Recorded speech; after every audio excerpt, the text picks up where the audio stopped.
मस्जिद है उसका सर्वे किया जाए, वीडियोग्राफी करवाई जाए, उसके लिए स्पेशल कमिश्नर नियुक्त किया जाए, जैसे ज्ञान वापी में हुआ वैसा ही मतलब उन्हें कोर्ट की तरफ से आदेश जारी हुआ है।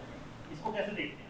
नहीं, मेरा मानना यह है कि जुडिशियल प्रोप्राइटी ये डिमांड करती है कि जब सुप्रीम कोर्ट ने बाबरी मस्जिद अयोध्या केस में 1991 places of religious worship act के बारे में कह दिया है कि वो कॉन्स्टिट्यूशनल लॉ का हिस्सा है, भारत के संविधान के बेसिक स्ट्रक्चर का हिस्सा है, तो ये फैसला मेरी राय में ये फैसला गलत है। और सुप्रीम कोर्ट में आपने सही कहा, ज्ञान वापी के सिलसिले में भी वो अभी केस पेंडिंग है।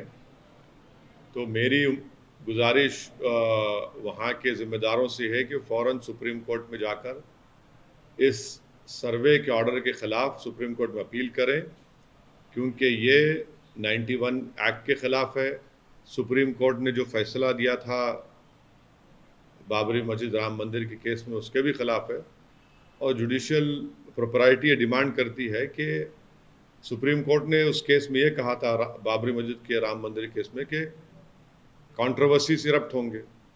अब आप इस सर्वे के ज़रिए एविडेंस को क्रिएट करना चाह रहे हैं, तो मेरी राय यह है कि उस ईदगाह के ज़िम्मेदारों को फ़ौरन सुप्रीम कोर्ट के पास जाना चाहिए। सर्वे हुआ तो सर प्रॉब्लम क्या है? सर्वे हुआ नहीं, तो मिल ही जाएगी। नहीं, क्लैरिटी का सवाल नहीं है, सवाल सुप्रीम कोर्ट के और पार्लियामेंट के कानून की बात है। जो पार्लियामेंट ने कानून पास कर दिया कि बाबरी मस्जिद राम मंदिर के बाद कोई दूसरे कंट्रोवर्सीज को हाथ नहीं लगाया जाएगा, मुद्दों को खोला नहीं जाएगा। और सुप्रीम कोर्ट ने बाबरी मस्जिद राम मंदिर केस में भी उसकी बात कही है कि उसको कॉन्स्टिट्यूशनल लॉ और बेसिक स्ट्रक्चर का हिस्सा करार दिया है। तो इसलिए मेरा मानना यह है कि वो इसके उस ऑर्डर के जो हाई कोर्ट का ऑर्डर है उसके खिलाफ फ़ौरन सुप्रीम कोर्ट जाना चाहिए उनको और उस सर्वे को रुकाना चाहिए। सर, असम में मदरसा डिमोलिश किया गया, उस बारे में मेरे को नहीं मालूम है। सर, झारखंड में जो घटना घटी है उस पर आपका क्या कहना है? झारखंड में जो दुमका में जो हरकत हुई है वो काबिल मजम्मत है, कंडेमनेबल है, और वो हैवानियत की एक मिसाल पेश करता है कि एक नौजवान ने एक बच्ची को ज़िंदा जला दिया है। तो जितना भी उसका कंडेम किया जाए कम है, और मैं उसको पूरे सख्त अल्फाज में उसका ना सिर्फ कंडेम करता हूँ बल्कि झारखंड की सरकार से ये मुतालबा भी करता हूँ कि उस केस को अच्छी तरह से डील करें, और अगर हो सके तो एक कोर्ट को डेसिग्नेट करवाए और वहाँ पर ये केस चलाया जाए और उसको सख्त से सख्त सजा दिलाए कानून के तहत। सर, आपने 15 दिन में फांसी मांगी, बीजेपी ये कह रही है कि फास्ट ट्रैक कोर्ट में इसको चलाइए और 15 दिन के अंदर सब लोगों को फांसी दें। तो ठीक है, हम भी डिमांड कर रहे हैं कि एक स्पेशल कोर्ट बनाया जाए और क़ानून के तहत उस पर केस चलाया जाए, केस को मजबूती से लड़ाया जाए, और जो सख्त से सख्त सज़ा हमारे इंडियन पीनल कोड में है वो उनको उस शख्स को मिलनी चाहिए। काबिल यानी जस्टिफाइबल से छोड़िए, ये तो हैवानियत है ये। सर, नमाज पढ़ने को लेकर आपने एक ट्वीट किया है, उस पर आपका क्या है?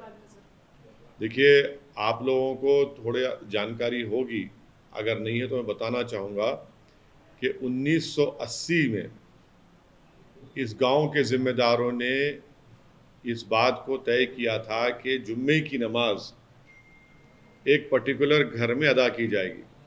तो 1980 से एक मुसलमान के ज़ाती मकान में ये जुम्मे की नमाज अदा हो रही है 1980 से। अब अचानक आप आकर वहाँ पर कहते हैं कि नहीं, आप नमाज नहीं पढ़ेंगे वहाँ पर। भाई, मेरा ज़ाती घर है, मैं अपनी ज़ाती प्रॉपर्टी में नमाज पढ़ रहा हूँ। क्या कोई मुसलमान किसी और समुदाय के रिलीजियस प्रेयर्स के ऊपर कोई इतराज़ कर रहा है क्या? तो ये तो सरासर नाइंसाफ़ी है, जुल्म है ये। आप क्या डिमांड करते हैं? डिमांड क्या कर रहे हैं? डिमांड क्या है कि मेरे को आर्टिकल 25 में फ्रीडम ऑफ रिलीजन है, मैं अपने ज़ाती मकान में वहाँ पर उस गांव के ज़िम्मेदारों की बात ये तय हुई थी कि जुम्मे की नमाज वो पढ़ रहे हैं। अभी क्या है उसमें, आप नहीं पढ़ना नमाज, ये क्या बात है? अरे 1980 से न्यूसेंस नहीं क्रिएट हो रहा, अब कैसा क्रिएट हो रहा है भाई? क्या कोई मुसलमान किसी और समुदाय के बारे में कह रहा है कि भाई उनका वर्शिप नहीं होना चाहिए, उनकी इबादत नहीं होना चाहिए, तो आप क्यों कर रहे हैं ये? आखिर अब अगर मैं घर में नमाज नहीं पढ़ूंगा तो कहाँ पढ़ूंगा? रोड पे पढ़े तो आप बोलते रोड पे नहीं पढ़ सकते, जबकि सुप्रीम कोर्ट ने कह दिया कि भाई नमाज आप कहीं भी पढ़ सकते। मस्जिद आपके लिए एसेंशियल फीचर नहीं है, सुप्रीम कोर्ट ने कह दिया, अब हम घर में पढ़ रहे हैं तो उस पर एतराज। क्या नहीं, आप तो चारों तरफ से आप हमको दबा देना चाह रहे हैं। सर राजा सिंह के मामले में सर कर्नाटक में मीट बैन के इशू पे अभी ऑर्डर्स पास किए कर्नाटक की गवर्नमेंट ने, और कहा है कि गणेश चतुर्थी के अवसर पर अब वहाँ पे मीट सेल नहीं होगा। बेंगलुरु में जो कर्नाटक की सरकार ने ऑर्डर पास किया वो संविधान के आर्टिकल 14, 19 और 21 के सरासर खिलाफ है। भाई मेरा right to occupation, right to livelihood, right to life और प्राइवेसी, सुप्रीम कोर्ट ने तो यही कहा था ना कि मैं क्या खाऊंगा, क्या नहीं खाऊंगा, क्या पहनूंगा, वो आपका इख्तियार ही नहीं है वो। तो भाजपा की सरकार कर्नाटका में सुप्रीम कोर्ट के जजमेंट के खिलाफ ये फैसला ले रही है, संविधान के आर्टिकल 14, 19 और 21 के खिलाफ उन्होंने ये फैसला लिया। और कर्नाटका में 80% लोग गोश्त खाते हैं। केंटकी फ्राइड में चिकन मिलेगा, मैकडॉनल्ड में बर्गर मिलेगा, होटल में गोश्त मिलेगा, मगर वो जो गरीब अपनी छोटी दुकान खोलकर कारोबार करके अपना पेट काटता है, वो जो छोटे गरीब लोग जो प्रोटीन हासिल करने के लिए अपना गोश्त खाते हैं, आप उनको सजा दे रहे हैं। ये दौलतमंदों की सरकार है ये, और आप तो संविधान के खिलाफ है। 80% लोग गोश्त खाते हैं और सब जानते हैं कि नहीं वो एक बेहतरीन न्यूट्रिएंट है गोश्त। चिकन की दुकान बंद रहेगी, गोश्त की दुकान बंद रहेगी, क्या है ये? और इतना बड़ा बेंगलुरु है जहां पर मल्टीनेशनल कंपनीज है, सॉफ्टवेयर इंडस्ट्री है, क्या पैगाम दे रहे हैं पूरी दुनिया को भाजपा वाले? सिर्फ नफरत है आपको क्योंकि वो कारोबार ज्यादा मुसलमान करते। भाई गांधी जयंती के दिन मानते इज्जत करना चाहिए। आप हर चीज में आप दुकान गोश्त नहीं बेचेंगे, वो नहीं बेचेंगे, क्या करेगा फिर गरीब बताइए? तो ये बिल्कुल सरासर गलत फैसला है उनका। सर बीजेपी के सस्पेंडेड एमएलए के मामले में उधर से तैयारियां हो रही कि उनको बेल दिलाया जाए, कानूनी हेल्प किया जाए, तो क्या आपकी पार्टी की तरफ से या आप शहर के नुमाइंदे हैं? नहीं, आपका सवाल बहुत अच्छा है क्योंकि आप लोग कोई नहीं, आप एक जिम्मेदार न्यूज एजेंसी के जिम्मेदार हेड हैं। आपने सवाल में ये पूछा कि भाजपा की तरफ से तैयार हुई है, तो मेरा मैं नहीं, आपने कहा था अभी, आपने कहा था कि भाजपा की तरफ तैयारी हो रही है। मैंने पार्टी का नाम आपने नाम नहीं लिया। तैयारी कौन कर रहे हैं? आपने कहा भाजपा। उनके लोग जो, अच्छा, उनके लोग तैयारी कर रहे हैं। उसके मेरा उनके लोग आपने अभी क्वेश्चन रिवाइंड कर लीजिए। आपने कहा कि भाजपा की तरफ तैयारी हो रही है, तो सच कहा आपने। मैं पहले दिन से ही कह रहा हूं कि भाजपा सिर्फ लोगों के आंखों में धूल झोंकने के लिए सस्पेंशन एक ड्रामा था, और वो ड्रामा ही है। वो एक ऑडियो भी लीक हुआ था, उसमें भी ये बात कही गई है। तो जो भी कानूनी कार्रवाई करना है वो पुलिस और तेलंगाना की सरकार को करना चाहिए, और हम उम्मीद करते हैं कि वो कानूनी कार्रवाई करेंगे। सर सस्पेंशन ड्रामा था, क्या अरेस्टिंग भी ड्रामा था आपके साथ? देखिए यहाँ पर अगर तेलंगाना की पुलिस ने किया ना सर। हाँ, देखिए आप ही जवाब दे रहे हैं मेरे सवाल का, मेरी जरूरत ही नहीं है माशाल्लाह से। नहीं, सुनिए आगे देखिए। थैंकफुली यहाँ पर भाजपा की सरकार नहीं है, इसीलिए गिरफ्तारी हुई। दिल्ली में लॉ एंड ऑर्डर भाजपा के पास है, इसलिए नुपुर शर्मा रेशमी कपड़ों में महफूज है। तो क्या करेंगे? यहाँ पर पुलिस ने हरकत की, गवर्नमेंट ने ये कहा कि हम इस चीज को टॉलरेट नहीं करेंगे, किसी समुदाय के खिलाफ कोई बकवास बकेगा तो कानून अपना काम करेगा, इसलिए उनकी अरेस्टिंग हुई। कल एक मैच इंडिया पाकिस्तान मैच था सर, उसका एक वीडियो वायरल हो रहा है बीसीसीआई के एक पदाधिकारी है, उन्होंने तिरंगा हाथ में लेने से मना कर दिया, और वीडियो काफी कांग्रेस और अन्य पार्टी उसको। किसका वीडियो में कौन है? आप बोल क्यों नहीं रहे, डर क्यों रहे हैं आप? अरे हमसे सवाल कर रहे हैं आप, वीडियो में कौन है? कौन है वीडियो में? वो बोल तो दीजिए ताकि हम तबसरा करें। बीसीसीआई के अध्यक्ष क्या नाम है उनका? जय शाह ने ऐसा लग रहा है कांग्रेस के लोग ये बोल रहे हैं कि उन्होंने तिरंगा लेने से हाथ में मना कर दिया। तो मेरा मानना यह है कि सिर्फ तिरंगा उठाने से किसी की मोहब्बत भारत के लिए वो प्रूव नहीं करता। तिरंगा उठाने से ही क्या मोहब्बत प्रूव होगी? आप लोगों को मालूम होना चाहिए कि 1945 में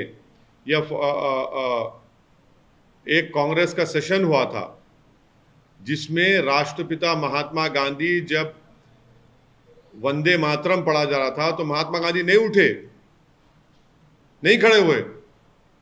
बाद में खैर वंदे मातरम हमारे नेशनल सॉन्ग बना, उस वक्त गांधी जी नहीं उठे। उन्होंने कहा कि ये यूरोप से इसको खड़े होना, यूरोप से लाया गया, इसको वहां से लिया गया है। तो इस बात को हम तमाम को समझने की जरूरत है कि भारत से मोहब्बत के जो मज़ाहिरे हैं वो कई किस्म के हो सकते हैं। अगर आप बोलेंगे नहीं एक ही किस्म से ही आप मज़ाहिरे करेंगे, आप हरकत करेंगे, तभी आपको हम इस सरजमीन से मोहब्बत करने वाला मानेंगे, मैं इस बात को नहीं मानता हूँ। सर, ये कांग्रेस का विरोध है या जयशाह का समर्थन? मैं अपनी बात कर रहा हूँ, ना मैं किसी पार्टी की ना किसी एक शख्स की बात कर रहा हूँ। मैं ये कह रहा हूँ कि हमारे जो लोग, चाहे वो स्पोर्ट्स हो या साइंटिस्ट हो, आसमान में हमारे सैटेलाइट भिजा रहे हैं, क्या वो झंडा लहराते हैं? काम कर रहे हैं ना, उनकी मोहब्बत उस काम में है। अब हमारी टीम के खिलाड़ी बेहतरीन मुजाहरा किए, कल बेहतरीन टीम जीत गई, तो क्या वो लॉयल्टी का टेस्ट ये होगा कि सब तो झंडे उठाएं? क्या वो लॉयल नहीं है? क्या उनके दिल में भारत से मोहब्बत नहीं है? ऐसे मैचेस और होने चाहिए सर इंडिया पाकिस्तान के बीच में। हाँ, इंडिया पाकिस्तान के बीच में और मैचेस होने चाहिए। हम तो बोलते रहे कि आतंकवाद और क्रिकेट साथ में नहीं चल सकता। तो फिर आप ये सवाल बीजेपी से पूछिए, आप ये सवाल प्रधानमंत्री से, उनकी सरकार से पूछिए। जब क्रिकेट और आतंकवाद एक साथ नहीं चल सकता है और फिर चीन हमारी इन कोशिशों को नाकाम बना रहा है सिक्योरिटी काउंसिल में कि जो टेररिस्ट 26/11 में इन्वॉल्व थे उनको हम सैंक्शन करना चाह रहे, जो पाकिस्तानी है, तो चीन उसको अलाउ नहीं कर रहा है। उसके बावजूद भी हम क्रिकेट मैच खेल रहे हैं। हम सीज़फायर एग्रीमेंट साइन करते हैं पाकिस्तान से, आज भी टेररिस्ट निकल कर आते हैं कश्मीर में, जम्मू में, ड्रोन से हथियार आते हैं पंजाब में, फिर भी हम क्रिकेट मैच खेल रहे हैं। तो सरकार को बताए कि पॉलिसी, फॉरेन पॉलिसी क्या है आपकी? क्या पाकिस्तान से मुकम्मल डिप्लोमेटिक रिलेशनशिप पूरा कायम कर लेंगे? क्या है, मैंने किस राह पे लेके जाना चाह रहे हैं, बता दीजिए आप। No, this is a question which the Narendra Modi-led government should answer to the nation, because it is they who have said that terrorism and cricket cannot go along. If that be the case, then what is the present status? It is a fact that through drones arms are being sent. It is a fact that we have signed a ceasefire agreement with Pakistan, but despite that terrorists are still coming. Despite that, we are seeing visuals of how terrorists are also being killed or annihilated by our security forces. We are still seeing that in the valley, Pandits are being assassinated, are being killed. We are still seeing that our security forces are being killed. So we want to know. Let the Modi government throw some clarity on this. Sir, हाल ही में Assam government ने एक standard operation procedure निकाला है जिसमें उनका ये कहना है कि जो भी बाहर से खास तौर पर इमाम आएंगे उनको रजिस्टर कराना पड़ेगा पुलिस स्टेशन में जाके, उनकी सारी आईडी। बाहर से मतलब कहाँ से? बाहर राज्यों से, भारत में। हाँ, बाहर राज्यों से जो भी इमाम वहाँ पहुँचेंगे खास तौर पर उनको पुलिस स्टेशन में जाके अपना रजिस्ट्रेशन कराना पड़ेगा, आइडेंटिटी रीडिंग करनी पड़ेगी, और ये वहाँ के मदरसे मस्जिद कमेटी की जिम्मेदारी होगी कि इस बात की सूचना पुलिस को पाए। उसको आप कैसे? उसका क्या कानूनी पहलू है? कुछ है ही नहीं। क्यों रजिस्टर करेंगे भाई? वो भारत का नागरिक है, वो इंडियन नेशनल है वो। हाँ, अगर कोई ऐसे नॉर्थ ईस्ट इलाकों में जा रहा है जहां पर मुझे जाने के लिए वीज़ा की ज़रूरत पड़ती है, या मुझे कुछ क्या बोलना चाहिए, वीज़ा नहीं बल्कि जो परमिशन लेटर होना पड़ता है लक्षद्वीप जाने के लिए और दूसरे वो अलग बात है। अगर कोई भारत का नागरिक जा रहा है, वो एक इस्लामिक स्कॉलर है, उसको रजिस्टर क्यों कराना पड़ेगा? क्या भारत में फ्री मूवमेंट की रोकथाम लगा रहे हैं क्या वहाँ के मुख्यमंत्री वहाँ पर? और वो कौन होता है किसी पर शक करने वाले? वो क्या भूल गए कि भारत की जंग आज़ादी में कौन थे? मौलाना महमूदुल हसन, हुसैन अहमद मदनी, उबैदुल्ला सिंधी, कौन थे लोग?